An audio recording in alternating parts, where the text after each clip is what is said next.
하겠습니다. 그러나 성령이 너희에게 내리시면 너희는 능력을 받고 예루살렘과 온 유대와 사마리아에서 그리고 마침내 땅끝까지 이르러 내 증인이 될 것이다. 아멘. 오늘 말씀은 저희들이 너무 잘 아는 말씀입니다. 또 이 말씀은 우리 이재천 선교사님께서 말씀을 전해주신 기억이 납니다. 맞죠? 네. 저희가 이 말씀 많이 외우고 있죠. 너희가 성령이, 이게 이제 세번역 성경이라 조금 낯선데, 성령이 너희에게 내리시면 너희가 능력을 받고 예루살렘과 온 유대와 사마리아에서 그리고 마침내 땅끝에서 내 증인이 될 것이다. 네, 이 말씀입니다. 저희가 이제 요한복음 강해를 끝냈습니다. 긴 시간 요한복음 말씀을 나누었죠. 또 중간중간 또 이렇게 그 말씀을 전하시는 분들이 또 바뀌고 그러면서 또 늘어나기도 하고 그렇게 했는데 오늘 이제 사도행전 말씀을 시작하게 되었습니다. 그래서 앞으로는 이제 사도행전 강의를 그냥 제 생각인데 설교자가 이렇게 바뀌게 되더라도 어떤 본문을 이렇게 주고 그 안에서 강해 설교를 부탁드리면 어떨까, 또 그런 생각을 하게 되었습니다. 강두순 목사님 참조하시고, 또 이재천 목사님, 또 선교사님 앞으로 말씀 전할 기회가 있으시면 우리가 함께 이렇게 바톤을 이어받듯이 사도행전을 함께 이렇게 강의해 나가는 그런 시간을 갖도록 하겠고, 또 우리 김상훈 목사님께도 기회를 드리겠습니다.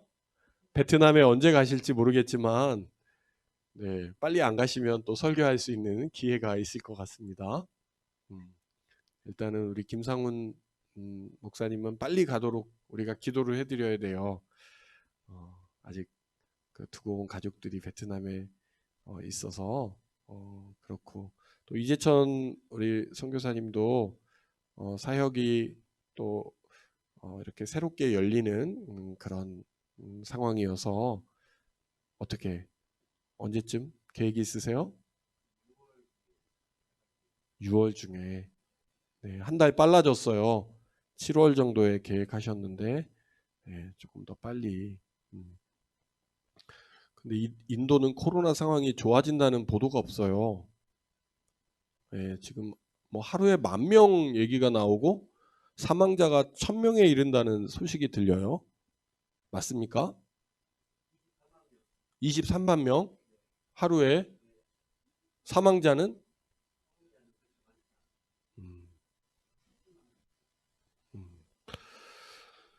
하루에 24만 명.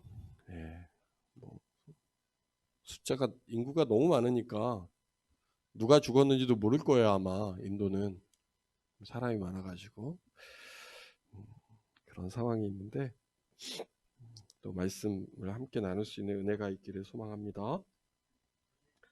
오늘 이제 저희가 이 말씀을 많이 읽는데 저는 좀 더 새로운 관점에서 오늘의 말씀을 보게 되었습니다. 성령이 이제 우리에게 임하시면 우리가 이제 능력을 받게 된다.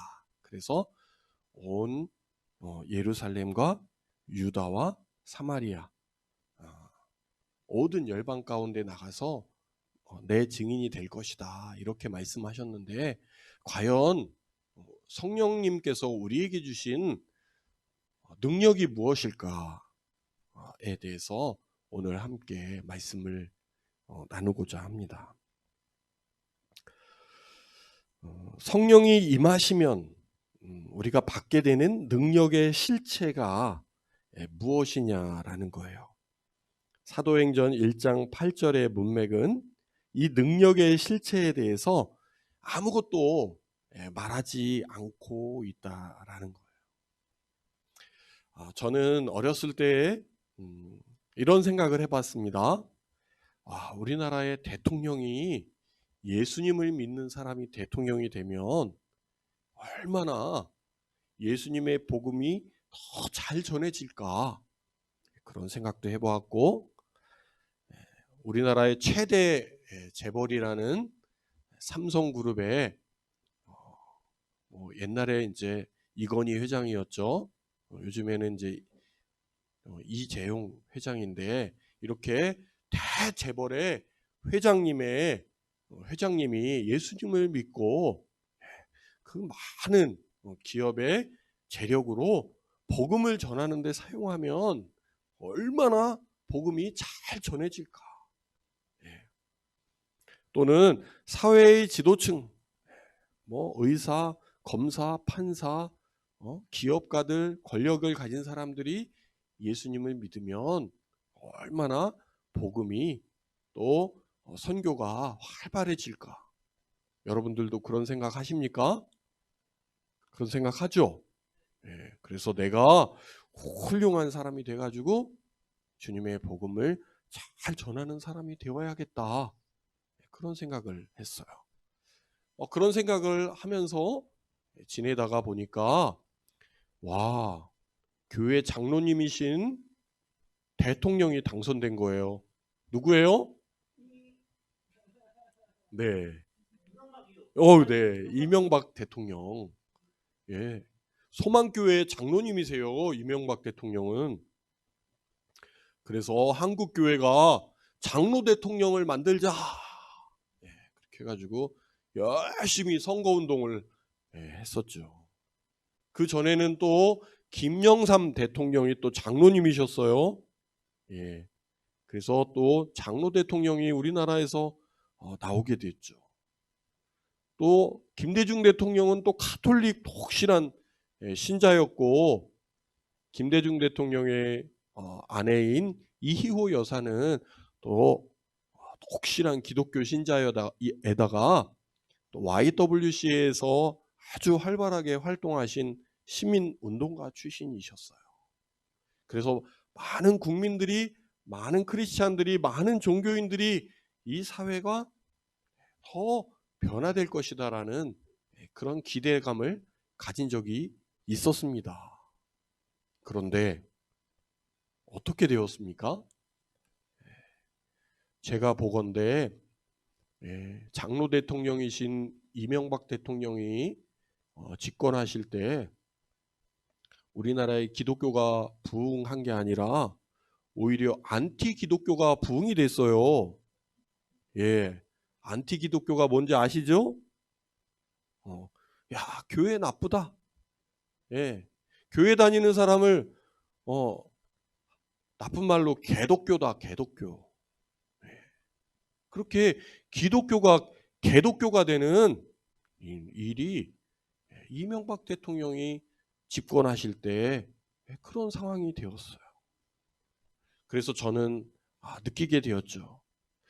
우리가 생각하는 권력을 가진 사람이 대통령, 이 사람이 장로가 된다고 해서 우리 기독교가 부흥되고 선교가 활발해지는 게 아니구나. 자, 오늘 사도행전 1장 8절에서 성령이 너희에게 임하면 너희가 능력을 받게 된다고 하셨는데, 그래서 이 복음이 예루살렘과 온 유다와 사마리아의 땅끝까지 이루어서 복음을 전한다고 했는데, 과연 이 능력이 무엇일까에 대해서 말씀하지 않고 있다라는 겁니다. 우리가 가지고 있는 이 능력에 대한 개념은 무엇입니까? 그래서 또 네이버에서 찾아봤습니다. 여러분도 궁금하면 네이버를 검색하게 되죠. 자, 능력이 무엇인가요? 능력. 사전적인 능력이 뭐냐? 지성, 감성, 기억 따위의 정신 현상의 여러 형태다. 이렇게 되겠어요. 예? 지성, 감성, 기억 따위의 여러 형태, 정신 현상. 왜 성경에서 말하는 이 능력을 파워, 권력, 재력 이렇게 표현하지 않으시고 영어로 찾아보니까 ability. 네. 발음 좋아요? ability.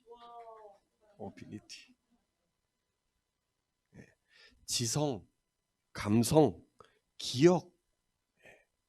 그래서 이 능력은 인간적인 어떤 능력이 아니라 심리학적.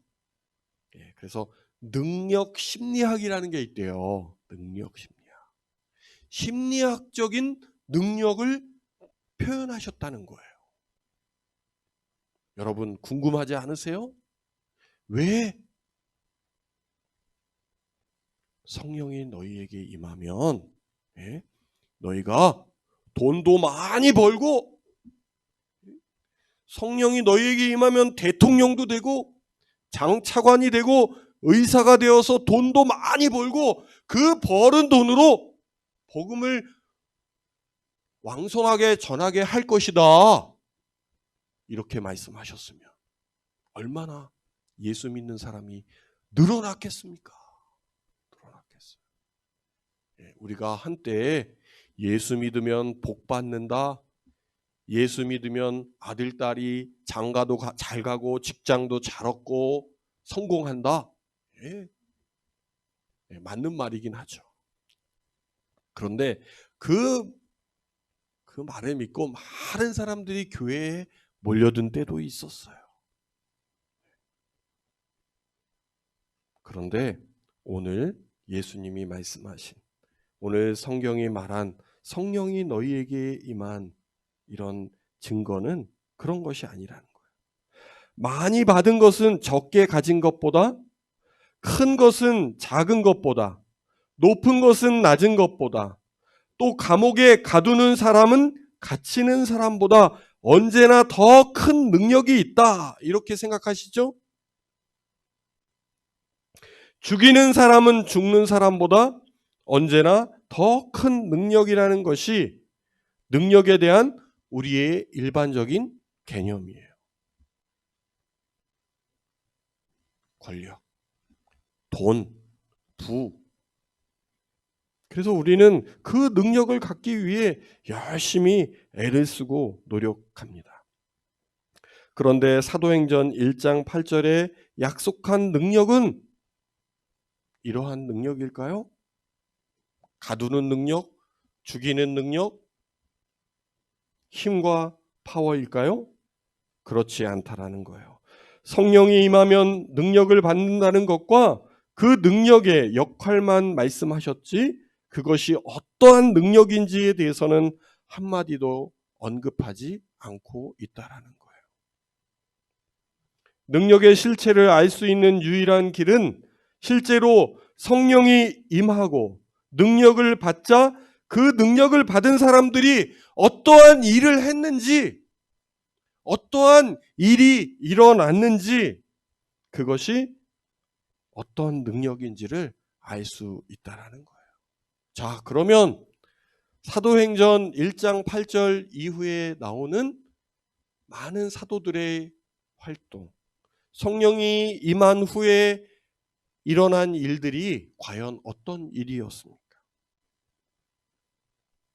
그들에게 약속한 성령이 임하고 그 능력을 받은 다음에 그들에게 어떠한 일이 일어났는지를 사도행전 전체를 통해서 살펴본 후에 내려지는 그 능력의 실체가 무엇인지에 대한 결론은 위에서 우리가 열거한 여러 가지 힘과 능력이 아니라는 거예요. 오히려 사람들이 일반적으로 생각하고 있는 능력과는 정반대의 현상이 일어나고 있습니다. 이 능력은 어찌 보면 고난을 당하는 능력입니다. 극단적으로 말하면 죽는 능력이라는 거예요. 예를 들어 일반적으로 생각하고 기대하는 능력은 누가 나를 잡으러 오면 눈만 한번 크게 부라리면 그 사람이 어떻게 돼요? 나가 떨어지는 거예요. 우리가 생각하는 공상 영화에서 누가 나를 막 잡으러 오면 내가 한번 탁 째려보기만 하면 어떻게 돼요? 광선이 쫙 나가가지고 뒤로 빡!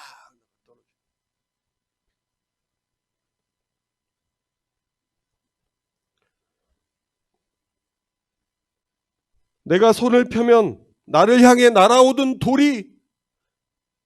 그 돌이 다시 탁 되돌아가가지고 그 돌을 던진 사람의 이마에 팍 가서 꽂히는.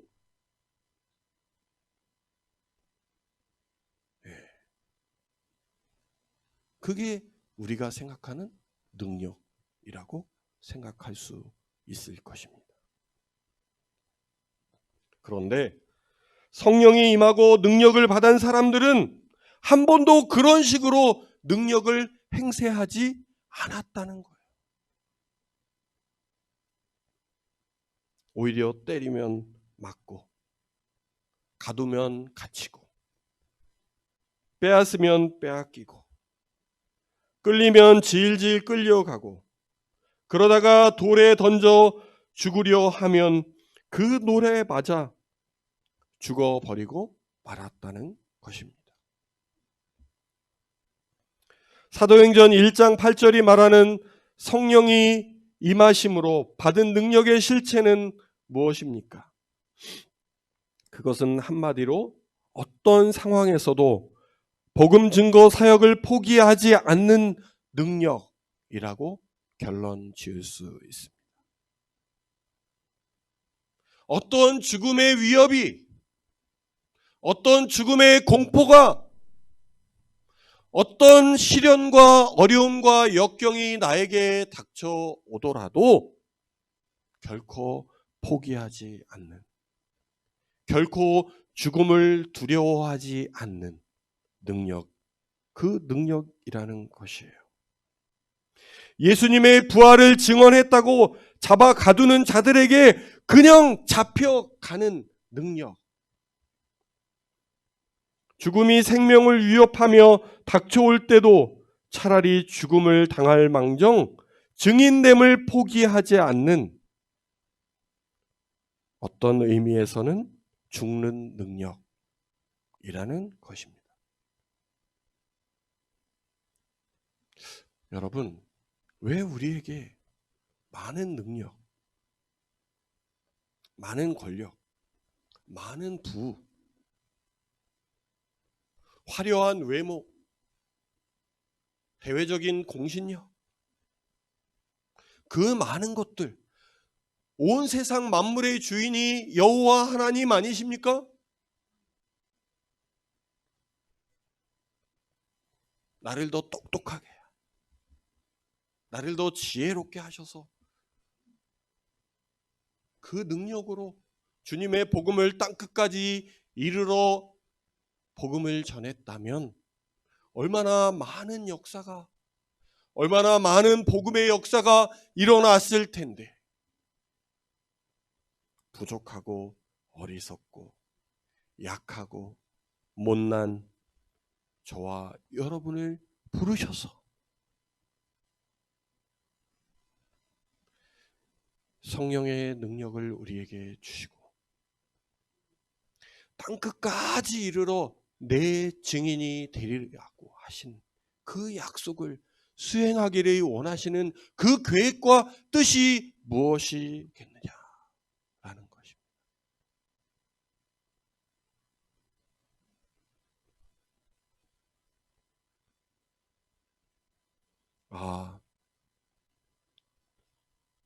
나는 더 많은 것을 가져야 복음을 전할 수 있는 사람이 될 것이라고 생각했어요.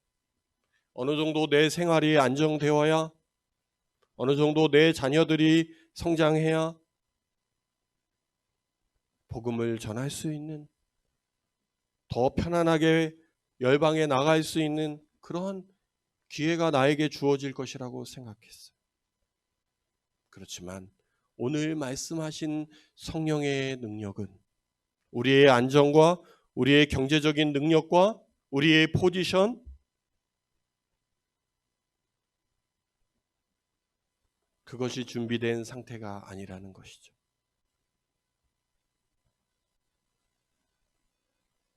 저희가 이 교회를 개척하기 전에 아내와 그런 대화를 했습니다. 아내는 선교사로 나가자. 저는 안 된다. 그러면서 제가 약간의 타협점으로 그런 이야기를 했어요. 우리가 6년 동안 은샘교회를 잘 부흥시키고 그러면 7년 차에 우리가 안식년으로 선교를 나가자. 그러면 우리 교회 교인들이 우리를 후원을 받아서 우리가 선교를 하면 되지 않겠습니까? 그렇게 이야기했던 기억이 납니다. 여러분, 너무 현실적이죠? 그죠? 그죠?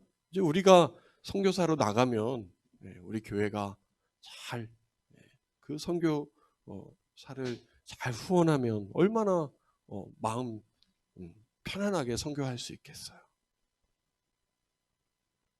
그렇지만 오늘 말씀을 보면서 안정된 사역, 풍부한 자원을 가지고 하는 선교 사역, 우리가 현실적으로 바라는 선교의 모습일 수도 있습니다. 하지만 오늘 사도행전 1장 8절에서 이야기하고 있는 성령을 받은 능력은 풍부한 물질도 아니고 많은 선교에 지원할 수 있는 후원자, 기도 후원자가 아니라 하나님께서 우리에게 주신 죽는 능력, 주님의 부활의 증언을 끝까지 포기하지 않고 할 수 있는 능력을 우리에게 주셨다는 거예요. 저와 여러분이 나는 준비가 안 됐어. 나는 아직 선교사로 나갈 상황이 아니야. 나는 아직 학생이고 우리 아이들은 아직 어리고 이래서 안 되고 저래서 안 되고 나는 사회에 적응을 해야 되고 사회에 취직을 해야 되고 결혼도 해야 되고 선교사로 나갈 수가 없어. 이런저런 핑곗거리가 얼마나 많습니까? 하지만 주님께서 우리에게 요구하시는 능력은 죽을 능력. 죽기를 각오하고 주님 앞에 순종하고자 하는 그 마음 준비되어 있느냐라는 것입니다. 우리는 이 말씀을 읽으면서 우리에게 성령이 임하시면 땅끝까지 이르러 주님의 증인이 되겠습니다 라고 우리가 고백하고 헌신하고 기도하고 말씀을 외우는데 정작 주님이 가라고 하시면 저와 여러분이 떠날 수 있겠느냐라는 거예요. 과연 죽을 각오가 되어 있느냐라는 것입니다.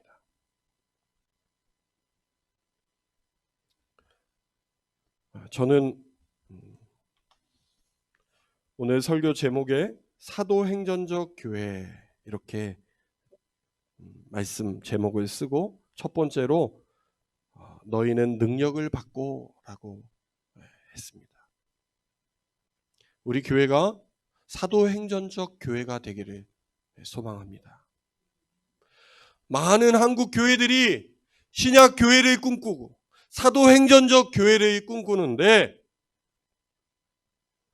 왜 그 사명을 감당해내지 못할까? 결국에 죽을 각오, 주님 앞에 죽고자 하는 헌신, 주님 앞에 내 것을 다 내려놓겠다는 결단, 그것이 없기 때문이 아닐까. 그런 생각을 하게 되었습니다. 여러분, 저와 여러분에게 지금 필요한 것은 무엇입니까? 저는 감히 저와 여러분에게 도전합니다. 죽기를 각오하는 것입니다. 죽기를 각오하면 못할 일이 없고 안 될 일이 없잖아요. 사즉생, 살고자 하면 죽고자 하면 살고 살고자 하면 죽는다. 여러분, 저와 여러분의 삶에 내가 예수님을 위해서 죽고자 하면 예수님이 우리를 살려주시는 삶의 은혜가 저와 여러분의 삶 가운데 충만하기를 주님의 이름으로 축원합니다. 내가 주님 버리고 나 혼자 살고자 하면 어떻게 돼요? 생즉사예요. 살고자 하면 죽는 거예요.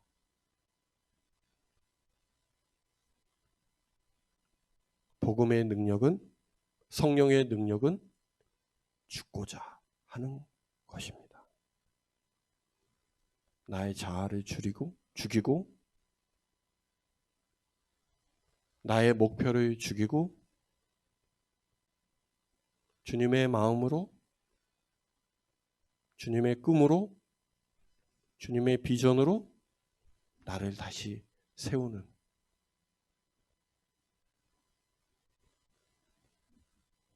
새로운 삶을 살아가는 저와 여러분이 되기를 주님의 이름으로 축원합니다.